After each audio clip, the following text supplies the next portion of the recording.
What's going on, my JMO family? This is your boy Big C, back at you again with another hot video, another hot sports topic. Once again, I want to always start off my videos by thanking everybody who watched my last video, the ones who commented, the ones who hit the subscribe button, the ones who viewed, who commented, who hit the like button. I want to thank you guys. I am in your debt, so thank you guys so much. Coming to you again, like I said, with another hot sports topic. Of course, we all know about the trade that went down in the NBA. So I said, hey, let's talk about it. So today's topic is definitely about the Kyrie, Isaiah Thomas trade. And the topic is, who came out as winners? Was it Cleveland or was it Boston? Your boy, Big C, my opinion, it was definitely Cleveland. Cleveland came out as the winners to me. Not by a lot. They only came out by just a slight edge over Boston. To me, it was an even trade. It was an even trade. You gave up one scoring point guard for another scoring point guard. The reason why I still don't say Cleveland came out with the better end of it is because what they got. They got Isaiah Thomas, like I said, who's a scoring point guard. And let me go ahead and clear up some stuff right now, because I've been watching Skip Bayless on Undisputed, and I've been watching other analysts talk about Isaiah Thomas. Yes, he's a small point guard. Yes, he's only 5'9", but the boy can score. The boy is a monster. The boy is a beast. He does his thing on the court. I'm tired of everybody talking about he's ball dominant. He hogs the ball. How's he going to play with LeBron? LeBron's got to be the captain of the team. He's got to see more shots than Isaiah, but Isaiah's going to be more ball dominant. Well, let's get something clear. He was on Boston. You name me another person on Boston that can score like Isaiah Thomas. I'll wait for a second. I'll sit here and wait. Are you done? Are you ready? Because, I know some going to say, what about Avery Bradley from last year? Avery Bradley can't score like Isaiah Thomas. Some going to say, what about Jay Crowder? He can't score like Isaiah Thomas. Some might say Al Horford. He can't score like Isaiah Thomas.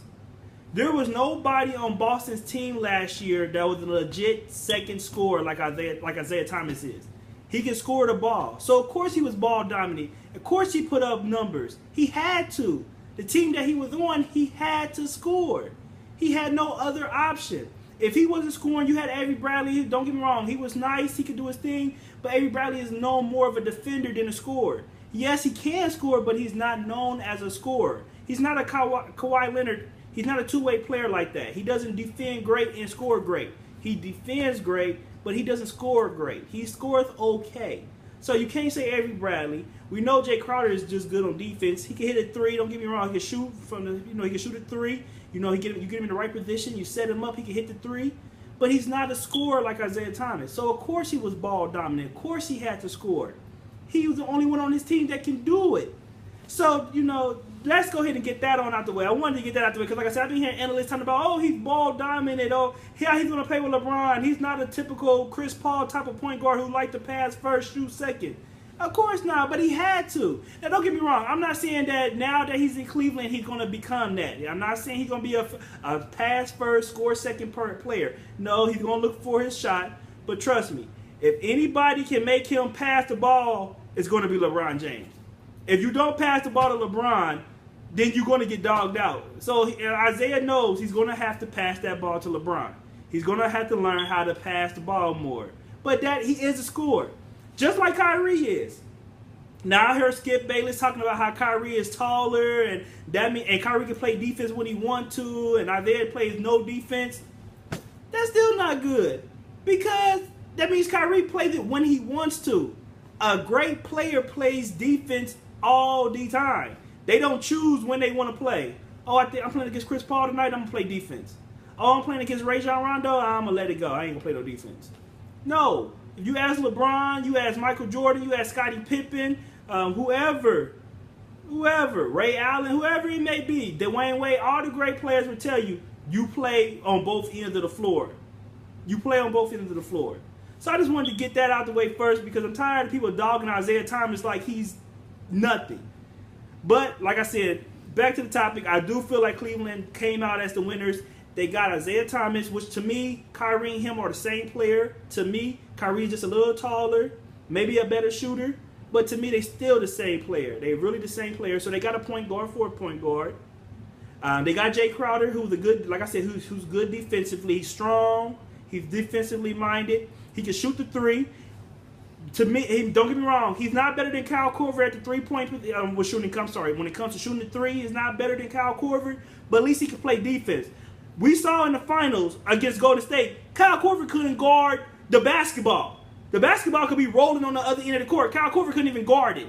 The ball would get past him. So that was the upgrade right there. Even though they got Kyle coming off the bench who could shoot better, but still was an upgrade.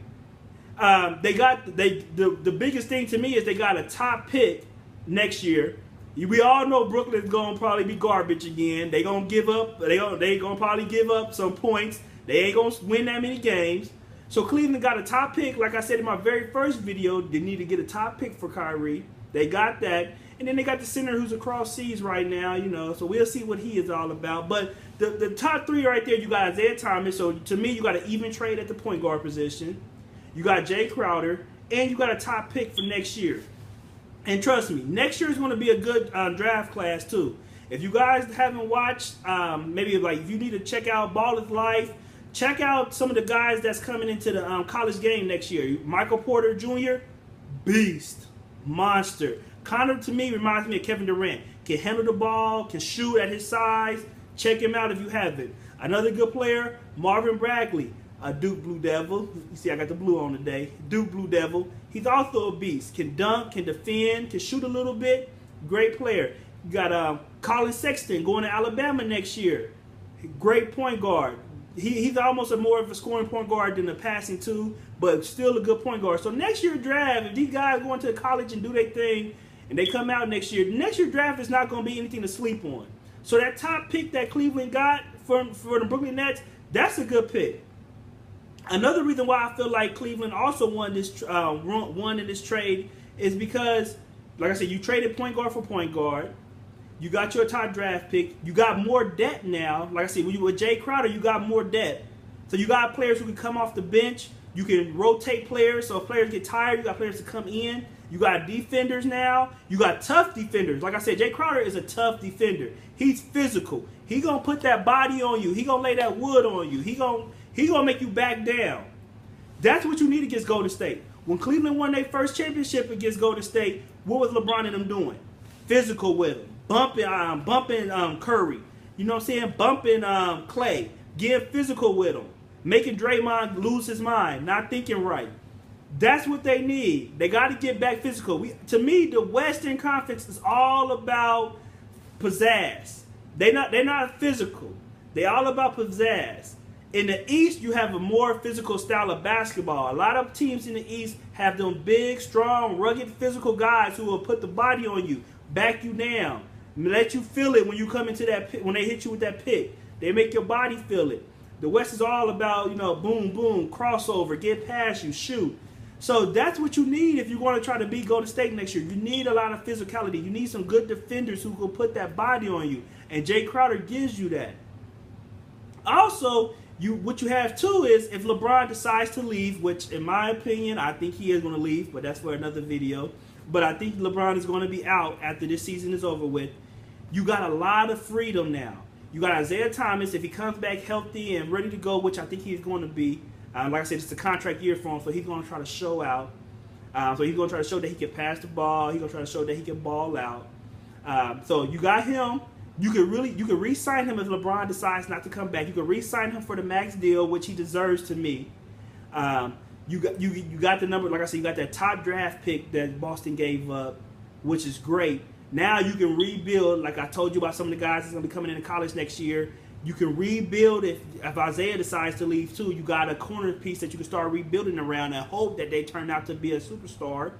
So Cleveland got a lot that I said that they needed too. In my first video, if you check out my first video, I told you what they needed. They needed a point guard. I said a two guard. Like I said, I'm shaky on J.R. Smith. I feel like he goes hot and cold way too much for me. I need somebody who can be consistent. He's not consistent enough, but they got Jay Crowder, and they got, like I said, they got the top draft pick, which could be a two guard or it could be something else. So hey, they got something there. But Cleveland definitely won. And Boston, don't get me wrong, People talking like Boston they gonna be second coming. They might take out Cleveland. I don't see it. I don't see it, JMO family. I don't see it. Okay, you got Kyrie. He's nothing. Duke Blue Devil beast. He's nothing to sleep on. Don't get me wrong. Then who you got next? You got Gordon Hayward. I like Gordon Hayward. Would I say he's a beast? No. I would say he's a good player who can score the ball, but he's not a beast yet. I won't put the word yet on it. He's not a beast yet. To me, he still needs to build it. Maybe with Brad Stevens, his old college coach, he's going to become something, but he's not a beast yet. And then it kind of falls off. Now, you got Jason Tatum, you know what I'm saying, the top draft pick that you just drafted this year, who I think, you know, Duke Blue Devil once again, who I think is going to do something in, you know, in the NBA, but you're going to have to let him develop. Marcus Morris, the Morris twins, I am not sold on neither one of them. None of them. The one in Washington and the one that's in Boston. I'm not 100% sold on them. I'm sorry. They okay. They okay. That's it. They physical, but that's it to me. They not all that to me. You got Al Horford, who's a good player. He's not a beast. You know, maybe the old Al, yeah, but the new Al's not a beast. So Boston really don't have a lot. So I hear everybody talking about Boston can take Cleveland now. They can take it. They can maybe get to the finals now. I don't see that happening. I don't really see it happening unless unless Gordon Hayward and Kyrie becomes the Jordan and Scotty of the world, and I don't see that happening. But you know, unless they can become that, I don't really see it. I think Boston would definitely, you know, they'll get to the Eastern Conference Finals and challenge Cleveland, but they're not gonna beat them. Not yet. It might go more than 4 or 5 games, maybe go 6. Might even take it to the max and go 7 games. But beating Cleveland, nah. Look at the head. Nah, not happening. I'm sorry. You still got LeBron James that you got to count for. You got Isaiah Thomas now. Like I said, even though he's a small guard, the boy can score. So to me, you traded guard for guard. The boy can score. You got all that depth Cleveland has now. So, you know, and we all still forgetting that they still got Kevin Love. Now, don't get me wrong. I'm not jumping on Kevin Love's bandwagon and saying he's the best. You know, he's the man. No, I'm not saying all of that. No, trust me, he's not. But you do gotta still respect Kevin Love. You know, when it's regular season, you respect him. Now, playoffs is another thing. Like I said, for another video, do we need to respect Kevin Love in the playoffs? You know, that should be a nice video for me. But you do gotta respect him in the regular season. The man can score. He can shoot the 3. He can get the rebounds for you. He got a nice outlet pass. You know, people sleep on the outlet pass. It means a lot. Trust me, that outlet pass does mean a lot. I know it's something small, but it does mean a lot. He had a nice outlet pass. So you can't sleep on Kevin Love. You still got JR there. Like I said, he's a hot and cold player, but you still got JR there. You got Iman there. You got Derrick Rose. You know, if he can get some type of resemblance of the old Derrick Rose, that should help out in your backcourt, you know. So you still got pieces there in Cleveland. And then once again, like I just said, you got LeBron James, who we all know is the best player in the NBA. He is the best. He's not my favorite, but he is the best player in the NBA. So you got to respect Cleveland, man. You got to respect them. Do I think they're going to give Golden State a challenge? I think they are. If they know if they play that physical ball, like I'm saying, they would give Golden State a challenge. Now, am I saying they're going to beat Golden State? Once again, look at the head. No, I don't think they're going to beat Golden State. I'm sorry. KD is not letting it happen. Curry is not letting it happen. Clay, Draymond, that team over there. And then you got Swag, who can come, you know, he's a hot and cold player too, but Swag can get hot. If Swag get hot, man, I'm sorry. So I don't think they're going to beat Golden State, but they'll give him a nice challenge. It won't be 4 or 5 games this time. They'll give him a better challenge this time. So to me, Cleveland clearly won. Like I said, it's not a big win. It's not a humongous win. They won by a little edge because when it comes to Isaiah and Kyrie, to me, you just swapped point guards. That's all you did. But with the pick of Jay Crowder and with the with that draft pick that could possibly, more than likely, going to be a top 5 pick. And like I said, we all know Brooklyn's going to be garbage. Let's be truthful. They're going to be garbage. So they've been a top 5 draft pick. And if Cleveland drafts the right player, please no Anthony Bennett. Do not draft Anthony Bennett. Draft some good players. No Anthony Bennett. I am going to send out a protest. No Anthony Bennett. Okay, Cleveland? With that draft pick, draft somebody who is legit.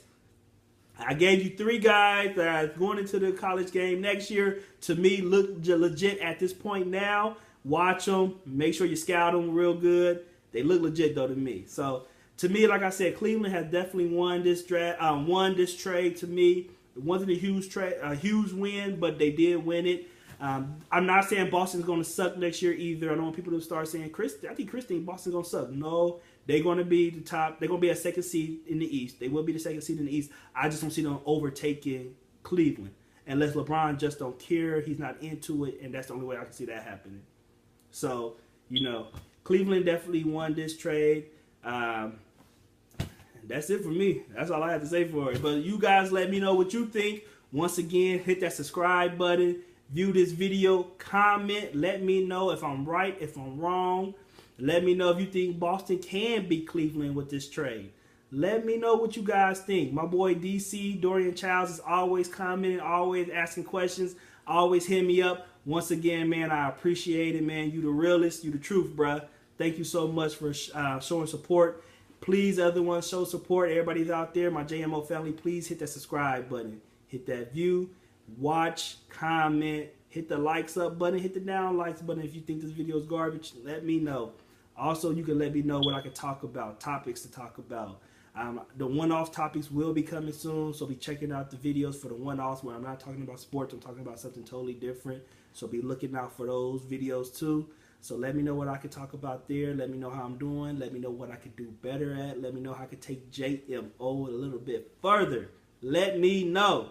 So this is your boy Big C. Once again, hit me up on Instagram. That's chris.jmo.87.